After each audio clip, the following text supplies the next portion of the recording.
Ito pala yung tsura guys, no? Ulam. Ayun, no? Lumalabas yung, ano?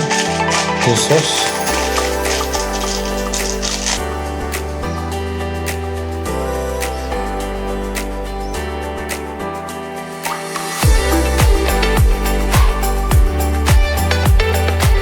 Good morning guys! Ayan. Today, or ngayon, magluluto na tayo ng breakfast guys. Simple lang naman yung lulutuin natin. Ano na yun? Ready to eat na yun. In a way, parang iinitin na lang natin o ipa-fry na lang natin dito sa lutuan nila. No? So, ito pala yung setup ng kitchen guys. Ayan. So, we'll have to use as well yung ano nila, yung parang exhaust fan. No? Kasi alam niyo naman dito sa Australia guys, very sensitive sila dito when it comes to smoke, no? Talagang inaalagaan din nila yung ano, yung kapaligiran, no? Kasi baka ayoko naman sabihin pero it may cause problems. You know what I mean, guys. Pagdating sa safety measures, no? So ayan, kunin ko lang yung mga lulutuin natin, guys. So ito almusal natin, or I would say brunch na in a sense. So magtitinapay lang tayo. Walang rice cooker si host, pero okay lang yan guys, para at least healthy living din tayo, iwas tayo ng carbs, no? So hindi tayo mag-rice for the next few days up until makauwi siguro tayo sa atin sa Pinas. So but now, tinapay muna tayo. So I also get yung ating protein and vegetables. Ayan guys. So nakuha na natin yung ito yung vegetables natin, and then we have our proteins. So yung proteins natin guys, chicken siya, no? Boneless chicken kib. Ayan. So nabili lang natin siya for $4.90. Nakasave tayo ng $2.10. Ayan. So bread, vegetables, and chicken. Tapos kuha tayo guys ng kuha tayo ng gagamitin natin frying pan. So next up, bubuksan natin itong binili natin chicken guys. Okay, so buksan na natin yung fan guys.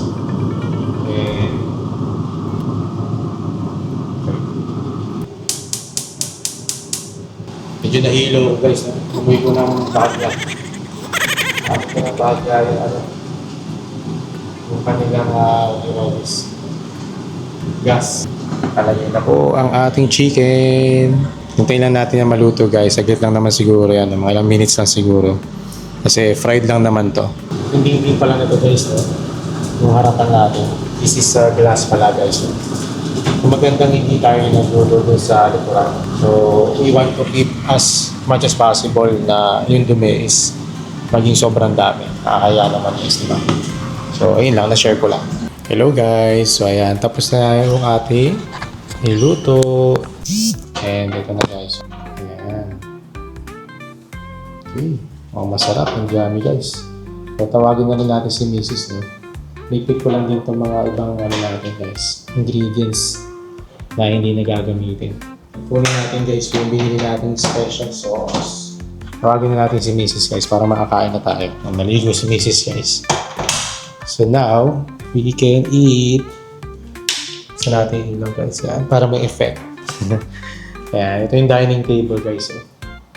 Actually, we can choose to eat there or dito na lang sa tabletop. Siguro sa tabletop guys, no? Para maiba naman. Ma-feel naman natin na may kitchen top table, no? Para kakaiba naman yung view natin guys. Prepare lang din tayo guys ng mainit na tubig para makapag hot drinks din tayo, no? So normally, pag morning, either coffee ako or matcha, no? Pero nasa ibang bansa tayo, I try to avoid as much as possible magkape. Kahapon nagkape tayo, if you remember. But as much as possible, iwasan kasi nakaka-birthday ko rin sa akin. Lalo na pag hindi ka. Fun fact guys, ang tubig dito sa gripo sa Australia is napakalinis. Hindi mo sobrang linis, pero filtered siya or sanitized siya. So, okay na okay siya for drinking. So, may na rin yung tubig natin, guys. Nagluto ka namin. Ginamit mo na yun. Ayan, yan muna tayo, guys. Let's eat, let's eat. Ano po? Oh, tumapon yung Sorry. Oh, tapon yung sauce. Clumsy, no guys? Lunch na po.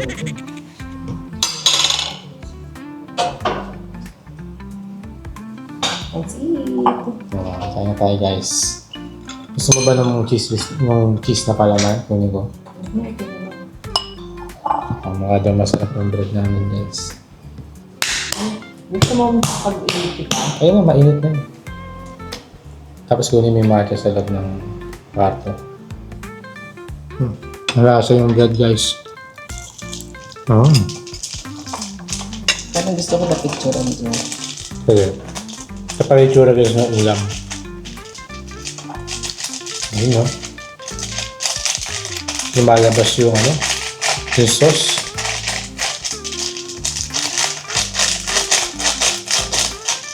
Masarap siya guys. Dami.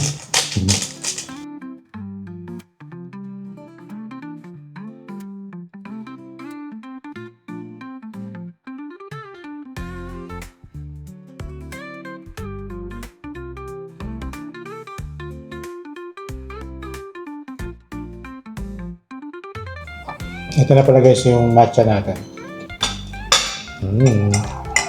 Matcha. Ito ang matcha ba? Ito, mas matcha ba? Loko no, sabi ko. Loko eh. Ano to? Parang yung chicken to. Buong palibot chicken. Mga lunch break ng mga estudyante guys. Narinig namin yung mga bata nagsisigawan, naglalaro. Sobrang lapit nga ng simbahan na rin ko yung minsan. Sa karton. Tulog ka kasi yung bintana. Ayun. Narinig mo yung kalembang. Yung bell.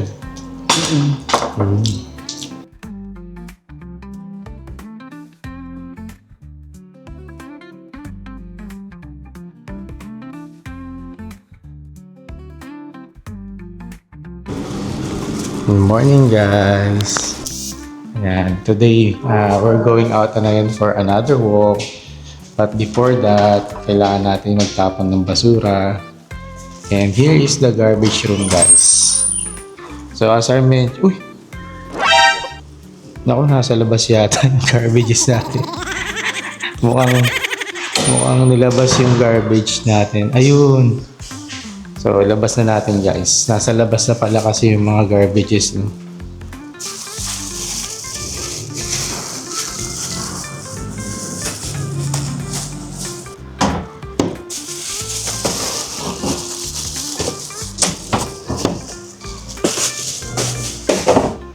Tara. So, gusto daw guys matanaw ni Mrs. yung mga estudyante. Yung mga naghahatid ata asawa ko eh. Gusto matanaw ni Mrs. yung mga students. Today is a sunny morning again guys, and today is Wednesday? Thursday na pala guys. Bilis ng araw no. Grabe. Today is a Thursday, October 23. Yan guys. Ganun lang no. Bilis ng araw guys. And we have a fair weather today guys. Maganda ang panahon ngayon no. And ayan guys, narinig yung background ko ng mga estudyante guys na ano. Ayan, mukhang assembly pa lang nila no. And I'm not sure if nakikita nyo pero let me give you guys a glimpse. Ayan, syempre we're trying to protect their their identity as well guys. So boys and girls, the bell is going in a few minutes. Make your way to the line sensibly by walking. If you need to get a drink, ayan. take a drink. If you go to the toilet, you're fine to do so before Ayan, na sila guys. Parang pinapa-line up na yata sila or pinapa-organize na sila. Kaya about to start their day. Nakakatuwa no? Grabe guys no? Public school to I mean, hindi ko alam kung public school siya no? Kasi Catholic school siya, asawa ko eh. Pero yung paligid kasi dito, most of the schools are public. So, siguro we can assume na this is a public school. Pero, most of the parents na naghahatid ng mga bata or anak nila, nakasasakyan guys, no? So, ano rin, may masasabi mo may mga kaya rin yung mga parents. And I think, dito kasi siguro sa Australia, parang lahat yata halos ng household may sasakyan, no? Hindi na napansin namin, guys, no? Most, if not all, is nakasasakyan, guys. Ano pa lang alas 9 pa lang So medyo late na rin mag-start yung school in a sense. Kasi 'di ba sa ating guys normally Siguro kasi sa pananaw ko, sa dami ng school dito, hindi kailangan ng may morning, may afternoon. Sa atin may sobrang amaga kasi may pang afternoon. sa bagay no, it makes sense. It makes sense nga naman. Iba yung lamig ngayon guys sa kahapon. Mas mababa yung temperature ngayon. Yung feels niya parang ano ba masasabi ko? Siguro around 20 degrees, siguro 24. Around that temperature. So, yung path natin ngayon guys, so yung lakad natin is mostly papunta dun sa St. Joachim's Catholic Church. Kung naalala nyo guys, tayo dun last time, no? Dun tayo nagsimba. So, dun tayo papapadaan ngayon. Ang ating neighborhood is lively today, guys. Maraming mga tao, maraming naglalakad, no? Maraming pumapasok. So, guys, yung St. Joachim's Catholic Church. Isa tayo nagsimba. Kung saan kami nagsimba last time. Ang mga tao papasok sa trabaho, papasok sa school. No? I think 9 AM is their rush hour sa umaga. Actually medyo mas di ko alam, di naman tayo late. I think it's almost the same time nung lumabas kami kahapon. Alam mo nag-start kasi dati nung nag-work ako sa Australian company for a month. Nag-start ang pasok 6 AM to 3. So I think 3 hours difference. Ang start talaga ng araw nila is 9. 9, tama. Ganun din naman yung ganun din niya yung alam ko.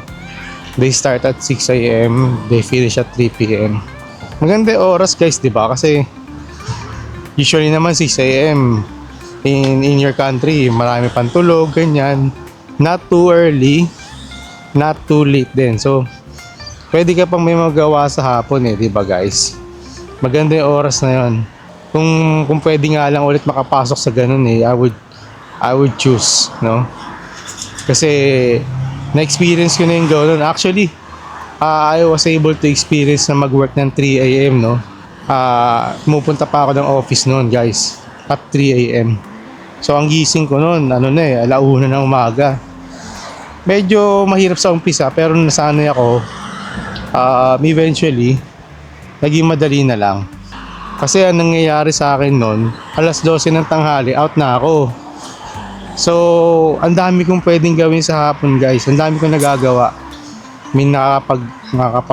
Luto ako, kapag pwede pa mag-exercise. Kasi buhay pa yung diwa mo ng ganong oras Kasi katanghali ang tapat yun, di ba guys?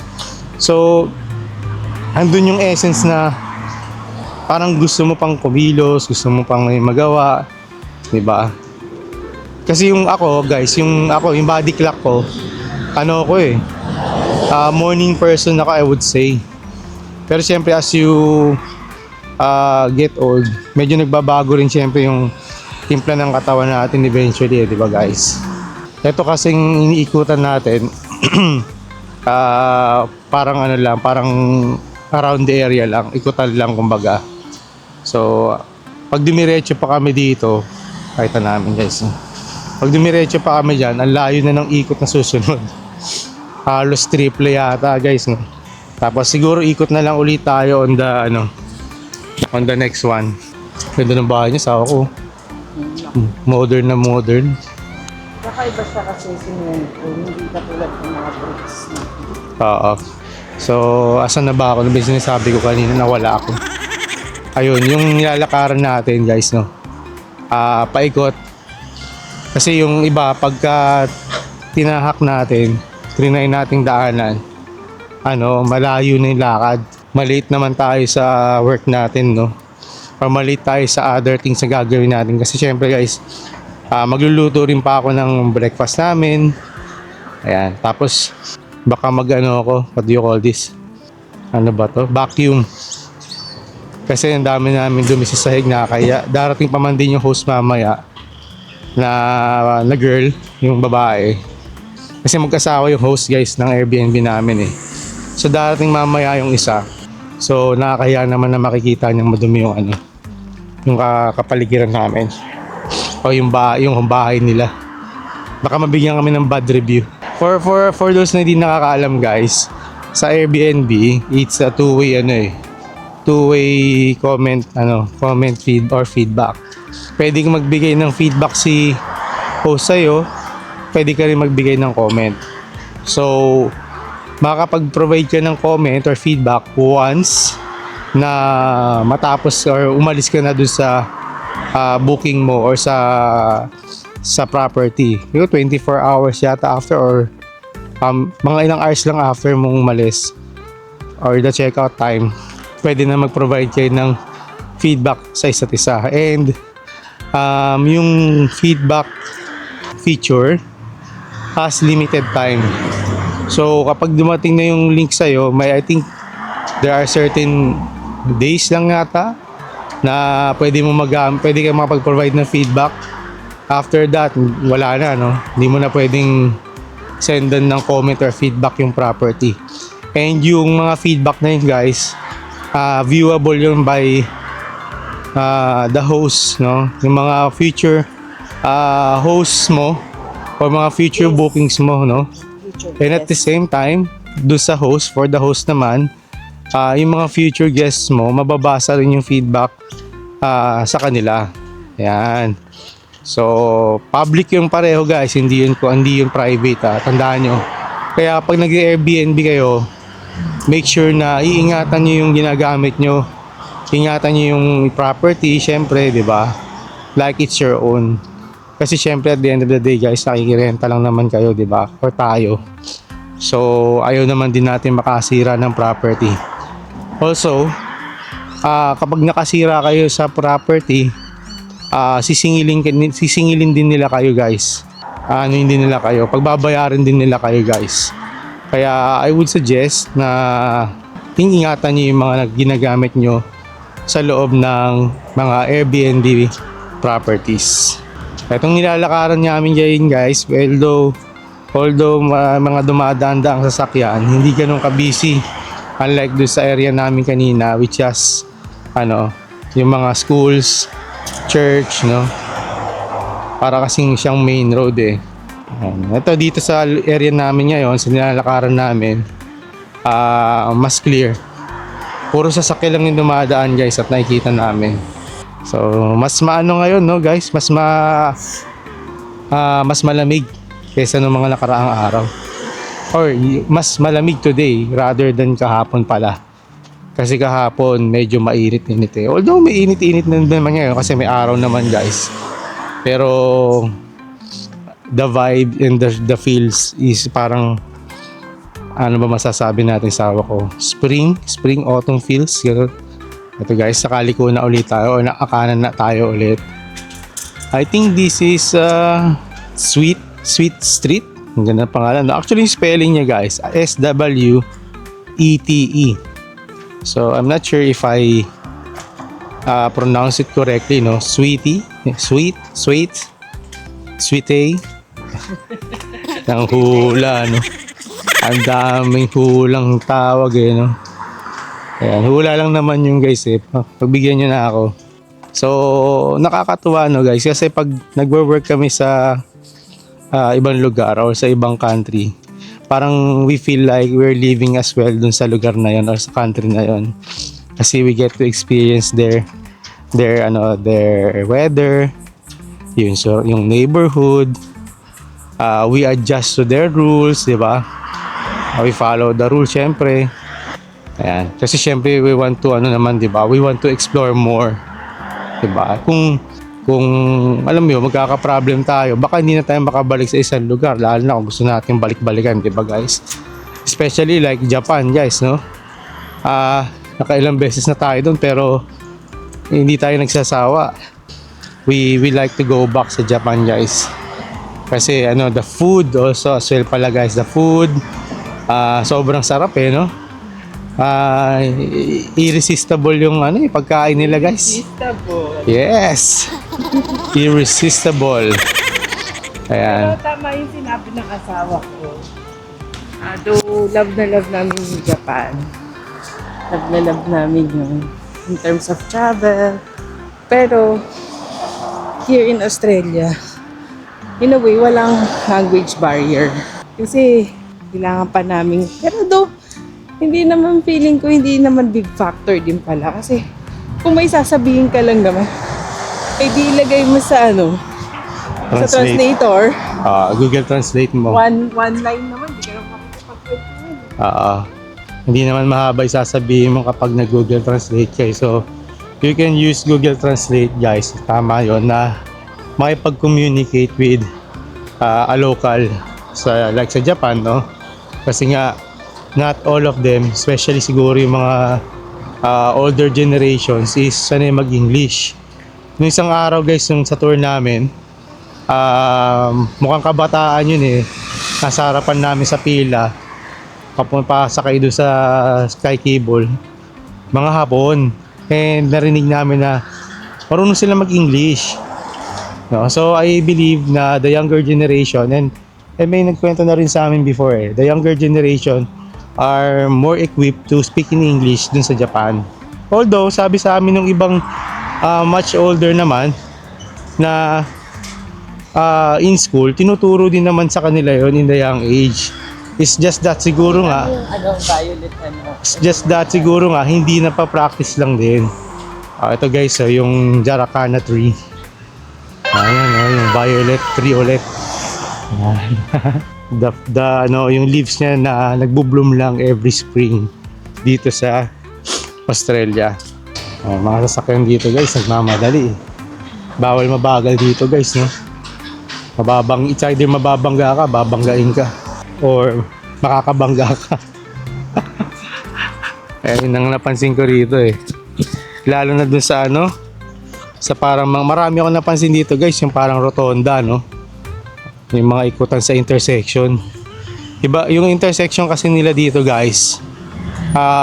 It's more of rotonda. Hindi siya yung katulad sa Pilipinas na open, no? Open intersection. Hindi. Kailangan mo umikot dun sa rotonda nila to get to the direction that you're going, no? Hindi pwede yung Talagang maganda. I think maganda siya in a sense, but you have to be aware of the rules. Ang napansin ko kasi sa kanila, pag nandun na sila sa bilog, parang imbis na magmabagal sila, nagmamabilis pa sila Pero ang napapansin ko, ang right of way nila ng mga sasakyan, kung sino yung una, parang first come first serve, guys, no? Well, actually hindi naman all the time pero napansin ko kapag yung unang pumasok, let's say, no, dun sa bilog, yung kunwari, 'di ba, 4 na directions 'yan. Kunwari, north, east, west, south. Let's say, i-label natin as ganun, guys, para mas malinaw. So, north, east, west, south. Unang pumasok, let's say, si north. No, sa north unang may pumasok na sasakyan. But then, may dumating from south na sasakyan, which means to say, siya yung pangalawang dumating dun sa rotonda. Ngayon, since nasa loob na si north car, and then may biglang dumating na sasakyan from east, no, guys? Tandaan nyo, si east yung huling dumating before si south. Ang una si south.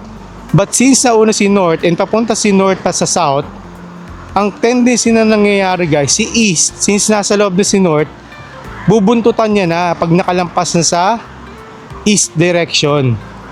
Kasi, in a way, andun na siya sa buntot So, susundan niya na yung nauna sa kanya. Parang kumbaga, ang idea, habang umaandar ka sa loob ng rotonda, parang yung sasakyan sa direction mo, parang namamagnet mo. Yun. Yun yung napansin ko sa kanyang galaw nila, guys. Hindi mag-iintay si East na makadaan or makapasok sa bilog si South. As long as you have the opportunity na makapasok doon sa bilog, no, parang ang gagawin nila, papasok na sila. Especially pag nakita mo na yung likuran, is ikaw na yung ikaw na yung may opportunity pumasok doon sa direction na yun. Eto guys, ito ulit yung St. Andrews pala. Ayan, the Ukrainian Catholic Church. Ito guys, yung puno. Ang ganda ng pagkakabloom, ang lapad.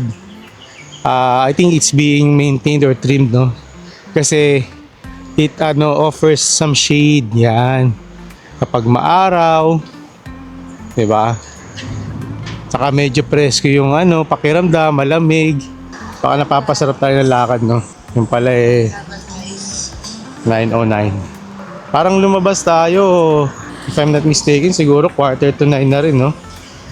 So medyo pwede pa tayo umikot ng isa, asawa ko, no? Or balik na ba? Balik na tayo. Balik na raw asawa ko. Balik na raw tayo, guys. Based dito sa video natin, parang nakakalampas na rin tayo. 40 minutes. 45 minutes na rin. So, I think that's enough. And medyo malayo-layo pa naman yung lalakarin natin, no? Pabalik sa atin. Kasi right now, nasa pa lang tayo.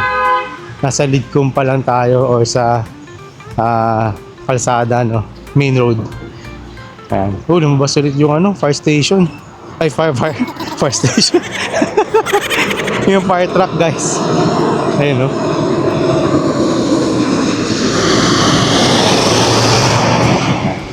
Kahapon nung naglalakad kami dito kahapon, mayroon din pala school dito, guys, oh. So, St. Joachim's Catholic School. Via Mary Street. Parang may branch, no? Asawa ko. Parang may branches siya, guys. Kasi yung simbahan, if I'm not mistaken, katabi nun, is another school. So parang magkatabi sila, guys. Parang another branch na naman siya, no? Yun ang napansin ko. And guys, this is the bus station, no? As you can see. Ayan. Hello guys, ayan, nakabalik na tayo dito sa bahay. Ngayon, nagluluto na tayo ng breakfast. And our breakfast for today is the usual. Prito. Mga binili natin, guys, if you remember, we bought ready to cook meals na, no? Para hindi na-hassle para sa atin. Parang siya, sort of pork tonkatsu. We will pair that with bread and cabbage. Kunin natin yung mga stocks natin, guys. Pasensya na, guys, hindi katangkara ng lolo. Hirap ma-reach yung mga natataasan nila. Ang kulit, guys, may sinad sa amin yung kapatid ni Mrs. Ay, teka, nakazoom pala sa akin. Ay. Mukha mo din yan, no? May buhok lang. AI, gawa sa AI, guys. Ayan, I think tapos na yung ating niluluto, guys. Story mo kaya? Ayaw. Bakit? Okay na yan. Tayo na lang nakakita. Ikaw, kung gusto mo story, ako yun. Okay lang sa akin. So now, guys, kakain kami muna tayo, sabi ni Mrs. Mas guys, no, palagay ko mas maaliwalas yung weather today. Kasi kahapon medyo mainit, maalinsangan. Ngayon, mas mahangin. I think we have a more fair weather today than yesterday. Parang iba pa. Iba. Yung kahapon, if you remember, guys, chicken yun, ito pork. May gulay naman tayo, guys, Wala tayong kanin ngayon. So, more on protein, saka vegetables tayo. Ito, guys, cream cheese. Wala kung magkano Hindi ko na nakakita dun sa... parang pala to, guys. 2.99. Cream cheese. Masarap yung cheese, no? Gusto ni Mrs. yung cheese, guys. In a way guys, gusto ko tong way of kain natin, yung walang kanin. Pero, jump pack sa gulay. Kasi parang naramdaman ko kahapon, hindi ako bloated o inaantok. Pag sa Pilipinas kasi, pagkakain namin ng lunch, parang inaantok ako, parang pagod ako in some way. Siguro dahil nga kasi calories, no? Ang kanin. Mataas sa calories. Maganda gawin natin siguro to guys, no? Try natin to sa Pilipinas. Na protein, tapos ang parang well, actually, dito sa Australia, napansin ko, kapag may protein, ang kasama niya is salad. Kasi naalala ko yung sa Blue Mountain, nasawa ko, di ba? Bumili tayong wings. Yung ilalim ng wings, may salad eh. Di ba? Hindi mo napansin. Bumili kami guys ng fish and chips. Dun sa side niya, meron din gulay. Sa side, pero yung sa ilalim wala ko napansin. Yung sa chicken kasi napansin ko. Siguro kasi Magkaiba tayo nalagyan. Kumuha lang ako. Ayun. So, yun yung napansin ko guys, may balance pa rin kahit pa paano. May vegetables. So, yun yung maganda. Kasi sa atin sa Pilipinas, minsan ang vegetable nasa ulam di ba? Nasa soup, like sinigang, chop suey, di ba? Tapos, binabawi sa dami ng kanin, di ba? So, parang dito, although isang beses na kami kumakain in a day, hindi ako nakakaramdam ng pagod or antok in a sense. Parang if anything, parang gusto ko pa nga gumalaw ng gumalaw Or siguro, nasa ibang bansa lang siguro, kaya ganun yung feeling ko. Baka it's just the adrenaline, no? Kapag tapon na pala tayo ng basura, guys, no? Bukas magtatapon ulit tayo, malamang kasi. Ang dami na naman natin kalat. Another thing na notice pala namin, guys, dito sa Australia. Even sa Japan naman parang napansin ko nito. Wala silang mga security guard sa mga establishments. Ang Sarap ng tea, guys. Lasang-lasa yung mint, peppermint. Ako'y mag-ano na, guys. Ako na mag-ano dito. Babaki. Apple, hati tayo apple. An apple a day. Ang daya ng oras, guys. No? Pag hindi ka gumagalaw, ang bilis. Pag nagtatrabaho ka, ang bagay. Pag yung ginagawa mo sa buhay, yung mga basic things, ang bilis ng oras. Mamasyal ka, makain ka. Kasi nag-enjoy ka. Sabi nga, bakit mo pinagtsatsagan niya? Kasi it pays the bills.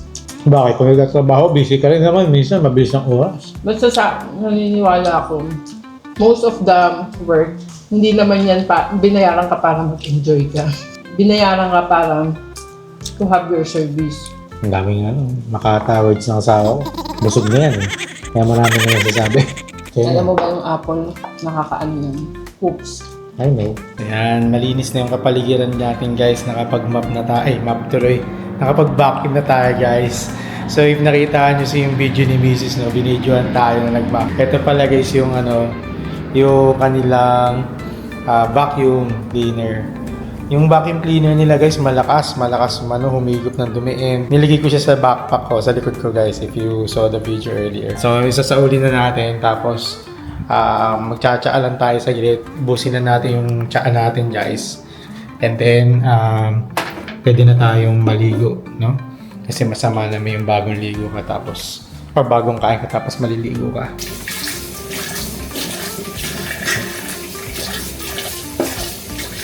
My turn. CR. Ayan guys. May ligo na tayo so we can start our workday.